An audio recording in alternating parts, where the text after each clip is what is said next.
사람들은 사무직 때문에 앉아있는 시간이 길 수밖에 없잖아요. 무한화사는 한자 풀이 그대로 입구. 소아청소년 비만은 사실 전 세계적으로 이 소아청소년 이 다낭성 난소 증후군이 증상이 굉장히 다양하게 세상에 수없이 많은 병이 있는 것처럼 그 병을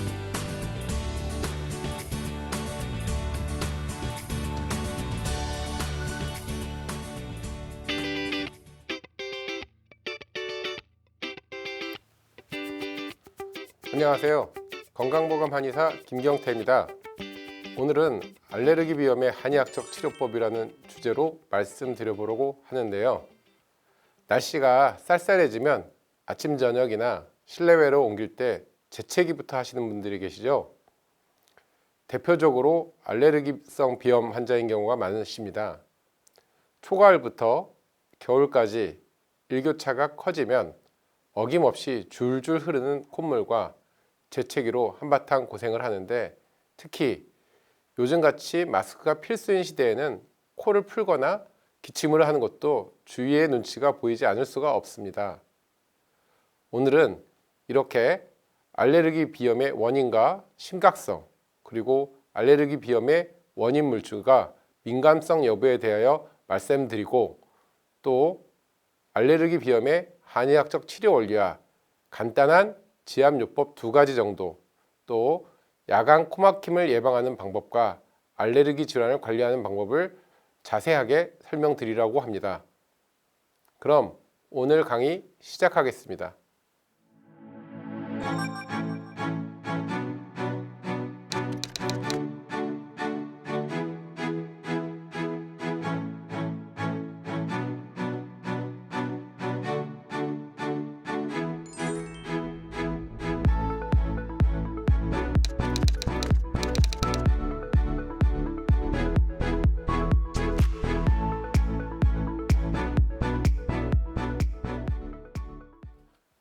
알레르기 비염의 가장 대표적인 증상은 콧물, 코막힘, 재채기 이 3가지가 있습니다.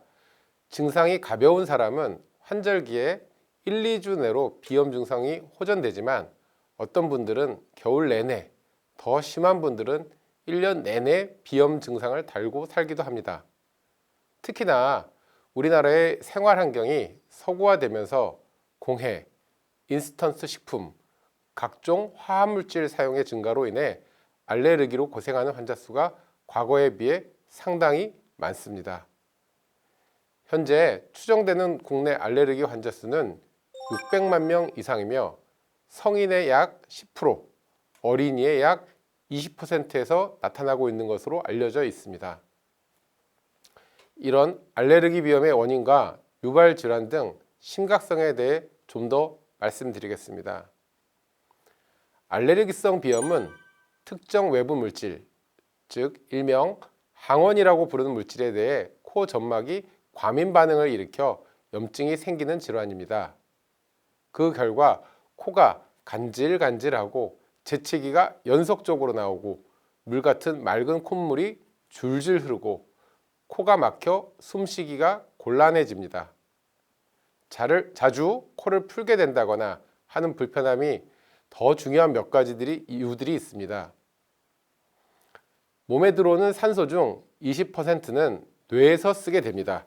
근데 이 산소가 코가 막히는 걸 통해서 줄게 되면 뇌의 인지 능력이 저하되며 집중력이 떨어지고 머리가 맑지 못하게 됩니다. 또 쉽게 졸리고 피로해집니다. 비염이 있는 학생들이 집중 시간이 짧아지고 조금만 공부해도 머리에서 열이 나며 아프다는 증상을 호소하는 경우가 많은 이유이기도 합니다. 또 비염은 만성 피로와 관련이 많습니다. 우리 몸은 호흡을 하면서 열과 노폐물을 밖으로 배출합니다. 내뱉는 숨이 감소하면 몸 밖으로 나오는 열도 줄어들게 되어서 결과적으로 우리 몸에 필요 없는 열기가 쌓이게 됩니다. 예를 들어서 전자제품을 사용할 때 통풍이 되지 않으면 금방 고장 나는 것처럼 우리 몸도 적당한 온도를 유지하고 좋은 컨디션을 유지할 수 있습니다. 비염으로 호흡이 제대로 이루어지지 않으면 가슴이 답답하고 열감을 느끼며 금방 지치고 감기에 자주 걸리게 됩니다. 어른들에게도 힘들지만 비염은 자라나는 어린이에게 큰 문제를 많이 일으키는데 가장 대표적인 것이 성장 장애입니다. 성장기에 가장 중요한 것은 충분한 영양 섭취와 함께 깊은 수면입니다. 하지만 비염이 있으면 중이염, 축농증 등 잦은 병치레로 식욕이 떨어지게 되고 코막힘으로 깊게 잠이 들지 못하게 됩니다. 어린아이의 경우 비염을 제때 치료하지 않으면 눈밑이 검게 착색되거나 입으로 숨을 쉬어 치아의 배열이 틀어지고 얼굴형이 바뀌는 흔히 말해서 아데노이형 얼굴이라고 부르는 부정교합이 나타날 수도 있습니다. 이렇게 한 번 생긴 부정교합은 성인이 되어서도 치료하기가 쉽지 않습니다. 그러면 이런 알레르기를 일으키는 물질은 어떤 것이 있을까요? 알레르기 비염을 일으키는 원인 물질 중 가장 흔한 것은 진먼지 진드기로 알려져 있습니다. 진먼지 진드기는 알레르기를 유발하는 제1원인 물질로서 전체 알레르기 환자의 60에서 70%가 진먼지 진드기에 의해 발병한다고 알려져 있습니다.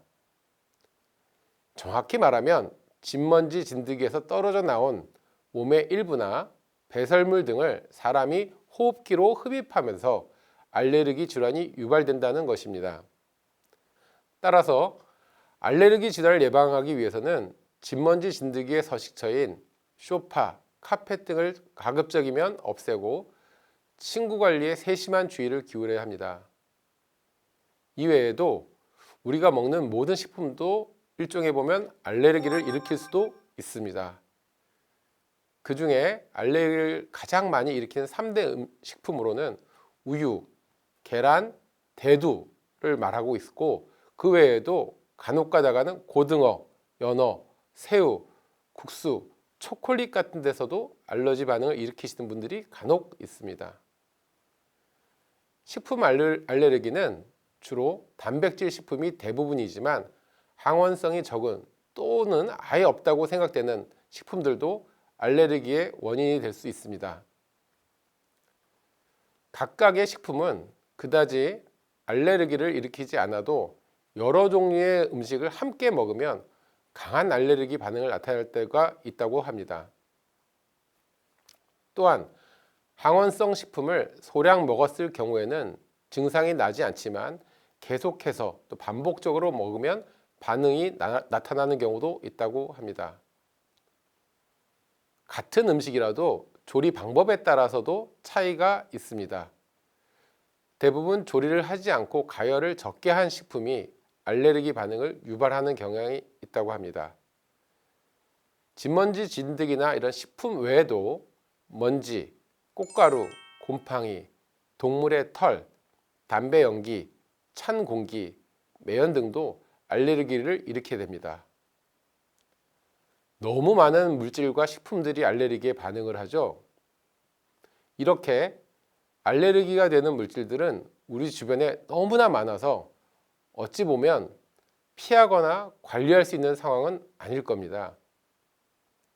그러다 보니 다른 사람들은 잘 살아가는데 왜 하필 나만 이렇게 민감하게 반응한 것일까 하는 생각이 들 수밖에 없는 상황이기도 합니다.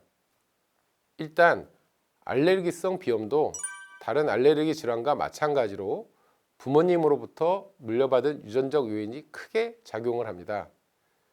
태어나면서부터 건강한 사람, 약한 사람이 있듯이 비염도 타고난 체질에 따라 다릅니다. 일반적으로 부모가 모두 알레르기가 있는 경우 자녀는 약 70에서 80% 경우 알레르기 체질을 타고납니다. 그런데 요즘 들어서는 부모 모두가 알레르기가 없는데도 자식이 알레르기성 비염이 발생하는 경우가 상당히 많습니다. 그거는 서구화된 의식주 때문이라고 합니다. 즉, 인스턴트 가공식품이 과다하게 섭취되고 환경오염, 과중한 업무와 스트레스 등이 복합적으로 작용해서 인체 면역력을 저하시키고 면역계의 과민 반응이 유발되는 것입니다. 실제로 똑같은 치료를 해도 생활 습관과 환경 관리를 철저히 한 경우에는 증상이 많이 호전되지만 그렇지 않은 경우에는 호전은커녕 악화되는 경우도 있습니다. 그러므로 알레르기성 비염은 치료보다는 관리의 개념으로 병원 치료와 더불어 반드시 생활 습관과 환경을 바꾸려는 노력을 함께 해야 할 것입니다. 한의학에서는 비염의 원인을 여러 가지 중에서도 보통 담음으로 봅니다. 담음이란 몸에서 비생리적으로 생성되는 물질을 일컫는 말인데요.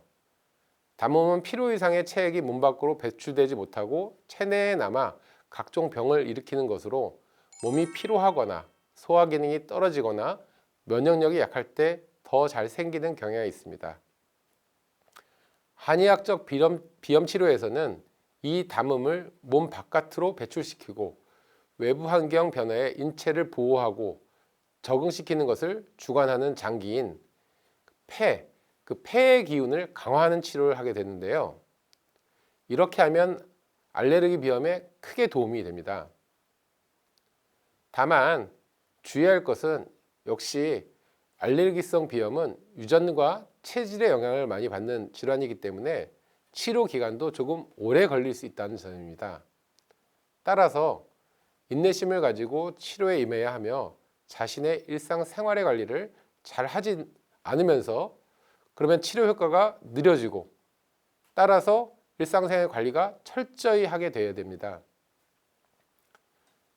한방치료 중에서 간단하게 집에서 할 수 있는 비염의 지압요법 2가지를 알려드리겠습니다. 쉬우니까 이 방송을 보시는 환자분들도 한번 따라해 보시죠. 재채기가 날 때 또는 발작 그런 예방을 위해서는 V자 지압법이라는 것이 효과적인데요. 양쪽 둘째 손가락을 콧대에 대고 뒤집어진 V자 한 다음에 손가락을 아래 위로 위 30% 코 주변을 비벼주는 겁니다. 이때 입은 다물고 코로 숨을 쉬시도록 하는 연습을 합니다. 콧바람 소리가 심하게 날 정도로 숨을 크게 들이쉬고 내쉬도록 하는 것입니다. 또 둘째 손가락과 셋째 손가락을 V자로 펴서 콧방울의 양옆을 30회 정도 지그치 눌러주시는 것도 좋은 방법이 됩니다. 코 옆에 이곳은 영양이라는 경혈로 알레르기 비염이나 춘농증 등 증상의 완화에 도움이 되는 지압점입니다. 이 외에 인당이라는 혈자리가 있습니다. 눈썹 사이에 미간을 3개 누르면서 시계 방향, 반시계 방향으로 각각 5번 이상씩 돌리거나 눌러주십시오. 인당은 콧뿌리가 시작되는 부위로서 자주 지압해 주시면 코 속으로 기운이 전달돼서 알레르기로 인한 과민성이 많이 줄어들 수 있습니다. 이런 지압법 외에 평소에 비염 환자들이 가장 힘들어하는 야간 코막힘의 그 5가지 예방법에 대해서도 간단히 설명드려 보겠습니다. 야간 코막힘 환자들에게서 주의해야 될 첫 번째는 의외로 야간의 식사입니다. 코막힘에서 가장 중요한 것은 야식을 금지하는 것입니다. 저녁도 폭식하거나 과식하는 것은 좋지 않습니다. 기름기가 많거나 성질이 찬 음식, 맵고 짠 음식 등은 꼭 피해야 합니다. 삼겹살, 회, 떡볶이, 치킨 등 칼로리가 높고 소화가 잘 되지 않는 음식은 밤늦게 드시면 안 됩니다. 한의학에서는 이 소화기가 코와 직접 연결되어 있어서 소화기에 부담을 주는 음식은 필연적으로도 코에 좋지 않다고 보기 때문입니다. 두 번째 또 할 수 있는 방법은 코세척이 있습니다. 잠들기 전에 식염수로 가볍게 코세척을 하는 것이 좋습니다. 처음은 매일, 증상이 덜하면 일주일에 2, 3회 정도로 점점 줄여나가면서 하게 됩니다. 물론 코세척을 너무 오래 하거나 자주 하면 오히려 역효과가 날 수도 있기 때문에 필요할 때 적절히 하는 것이 좋습니다.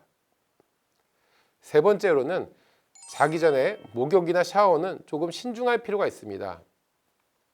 몸이 찬 것도 당연히 좋지 않지만 너무 뜨거워졌다가 차가워지는 갑작스럽게 온도 차이가 생기면 코 증상이 악화될 수 있기 때문입니다. 따라서 밤늦게 샤워를 하는 것보다는 가벼운 족욕이 좋습니다. 네 번째, 체온 조절인데요. 자면서 땀이 나지 않도록 주의하는 것이 좋습니다. 땀이 증발하면서 체온 손실이 많아지면 역시 코가 막히고 콧물이 심해질 수 있습니다. 다섯 번째, 기침이나 후비류가 있다면 취침 시 상태를 가볍게 높게 유지하는 방법을 하는 것도 좋습니다. 이불이나 베개를 이용해서 상체를 가볍게 높여서 콧물 가래가 목에 걸리는 것을 막아주는 방법입니다. 코막힘을 막아주는 예방 방법 말고 다음은 생활 속에서 알레르기 질환을 관리하는 10가지의 생활습관 방법을 알아보겠습니다. 역시 여기서도 첫 번째, 가장 중요한 것은 찬 음식을 먹지 않는 것입니다. 기름진 음식, 맵고 짠 음식도 좋지 않지만 찬 음식을 먹으면 소화 기능을 약화시켜 코막힘이 더 심해지게 됩니다. 차가운 음료수, 탄산음료, 과일, 회, 아이스크림 등이 이런 찬 음식으로 가급적 피해야 합니다. 두 번째, 먼지가 쌓일 만한 것은 가급적 치워야 합니다. 아까도 말씀드렸듯이 이런 진먼지 진드기의 번식을 막기 위해 천으로 된 소파나 카펫, 담요, 커튼, 털 인형 이런 장식품 등은 가급적이면 버리는 것이 좋습니다. 물론 가능하다면 침대도 치우고 바닥에 이불을 깔고 자는 것이 더 좋습니다. 세 번째, 침구와 속옷 세탁을 꾸준히 하는 것이 좋습니다. 물론 삶는 것이 가장 좋지만 그것이 어렵다면 55도씨 이상의 고온으로 세탁하는 것이 좋고 침구는 최소한 2주에 한 번씩은 세탁하는 것을 추천드립니다. 진먼지가 번식하지 못하도록 햇빛이 강할 때 2~3시경 이럴 때 햇빛에 말리는 것도 좋습니다. 네 번째, 요새 코로나 때문에 환기도 자주 시키죠. 역시 알레르기 질환을 예방하는 데서도 하루 2번 이상 실내 환기를 하는 것이 좋습니다. 환기를 시키면 미세먼지뿐만 아니라 실내에서 발생되는 유해 물질도 제거할 수 있습니다. 물론 이런 먼지 제거를 위해 공기청정기를 사용하는 것도 괜찮습니다. 요새는 많이들 쓰고 계신데요. 청소 시에는 진공청소기로 구석구석 청소한 후 물걸레를 이용해서 방바닥 같은 데는 물론 손이 잘 닿지 않는 곳에 먼지까지 닦아주는 것이 좋습니다. 외출 후 들어오실 때는 바깥에서 옷을 좀 털고 들어오신다든지 역시 이런 것도 미세먼지를 예방하는 데 도움이 됩니다. 여섯 번째로는 실내 습도와 온도를 적정 온도로 유지하는 것이 좋습니다. 실내 온도는 18에서 25도씨까지 계절에 따라 조금 다를 수 있고요. 습도는 50% 전후를 유지하는 것이 좋습니다. 특히 진먼지 진드기와 곰팡이는 습한 것을 좋아하므로 습도를 가급적 50% 미만으로 유지하는 것을 신경 써 주십시오. 하지만 반대로 또 건조한 공기는 아토피 피부염이나 기관지 천식을 악화시키기도 합니다. 따라서 요새처럼 건조한 겨울이나 이럴 때는 실내가 건조하지 않도록 적절하게 가습기도 사용할 수 있는데 역시 이런 것도 습도 조절에 주의하셔야 합니다. 일곱 번째, 자극적인 가루나 먼지에 주의하셔야 됩니다. 흔히들 많이 쓰고 있는 방향제, 헤어스프레이, 살충용 스프레이, 향수를 사용하는 것을 좀 멀리 하셔야 되고요. 실내에서 담배 연기들 당연히 피하셔야 합니다. 이 자극에는 온도에 대한 자극도 중요한데요. 갑자기 찬 공기에 노출되지 않도록 목도리나 마스크를 사용하는 것도 좋습니다. 찬 자극을 여러 차례 말씀드리고 있습니다. 찬물에 씻거나 찬 음식을 먹는 것 또는 여름에도 선풍기나 에어컨을 갑작스럽게 쐬는 것 이런 강한 자극들은 모두 알레르기 증상에 나쁘니까 가급적 피하셔야 됩니다. 아까 목욕에 대해서도 말씀드렸듯이 반대로 너무 뜨거운 목욕도 자기 전에 하는 것은 체온의 변화를 급격하게 주기 때문에 가급적 낮이나 초저녁에 하실 것을 권합니다. 여덟 번째로 꽃가루가 날리는 계절과 공기 오염이 심한 날에는 외출을 삼가도록 하는 것이 좋고, 이때는 너무 심한 경우에는 물론 환기도 피하는 것이 좋은 경우도 있습니다. 담배 연기가 많은 곳이나 사람이 많은 곳은 피하고, 외출 후에는 반드시 양치질이나 세수를 통해서 먼지를 제거하는 것이 좋습니다. 서구화된 9번째로 말씀드릴 것은 서구화된 음식 문화입니다. 라면이나 햄버거, 피자, 과자 등 인스턴트 식품을 피하고 육식보다는 채식과 해산물 위주의 식사를 하는 것이 알레르기 예방에 도움이 됩니다. 마지막으로 모든 질환이 그렇듯이 신체 단련과 스트레스 관리가 무엇보다 건강과 면역력을 높이는 데 필요합니다. 꾸준한 산책과 운동은 전신적인 체력 강화는 물론 면역력이 높아져서 알레르기 비염 치료에 좋습니다. 반대로 스트레스는 알레르기를 악화시킬 수 있으므로 가급적 스트레스를 피하고 마음을 안정시킬 수 있는 취미 생활을 하는 것이 여러 가지 즐거운 인생과 함께 알레르기 예방에 도움이 됩니다.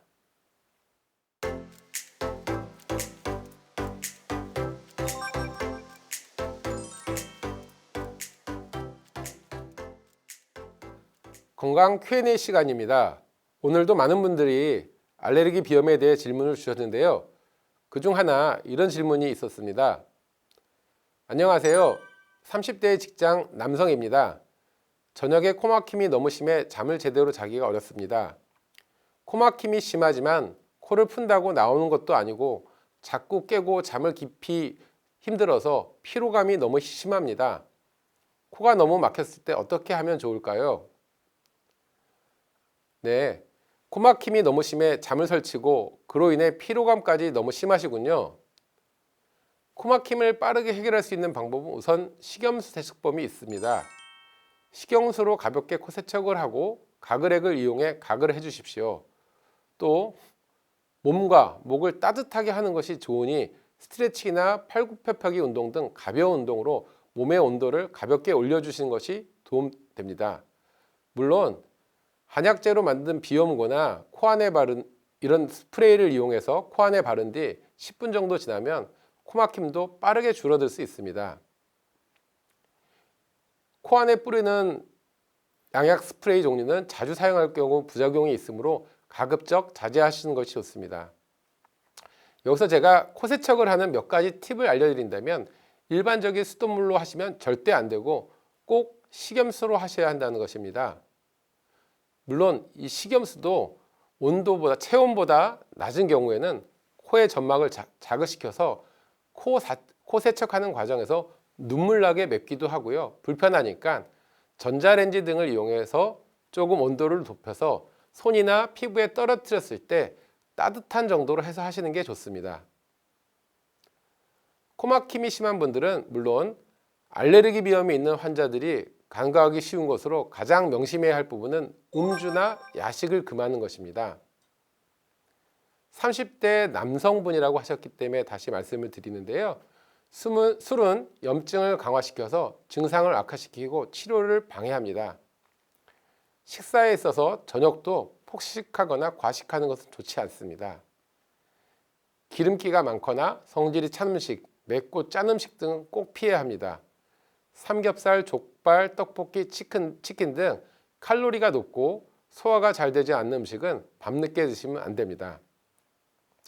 야간에 늦은 간식과 음주 등이 담음을 쌓게 만들고 소화기에 부담을 주고, 그래서 알레르기 치료에 있어서 매우 안 좋은 영향을 준다는 사실을 잊지 마십시오. 또 젊은 분들이 최근 반려견이나 애완동물을 키우는 분들이 많이 늘고 있는 것도 알고 있습니다. 혹시라도 비염이 있다면 애완동물은 키우지 않는 것이 최선입니다. 하지만 이미 키우고 있는 경우라면 침실에 애완동물을 돌아다니게 하거나 같이 잠자는 것은 금지해야 합니다. 애완동물은 주 1회, 힘들어도 2주에 한 번 정도는 목욕을 시키고 집안 청소는 매일매일 하셔야 합니다. 애완동물의 털이 알레르기를 유발해서 다른 비염 환자보다 치료기간이 조금 더 길어질 수 있습니다. 하지만 치료가 불가능한 것은 아닙니다. 청결을 꾸준히 유지하고 한방 치료를 받으시면 호전될 수 있으므로 걱정하지 않으셔도 됩니다.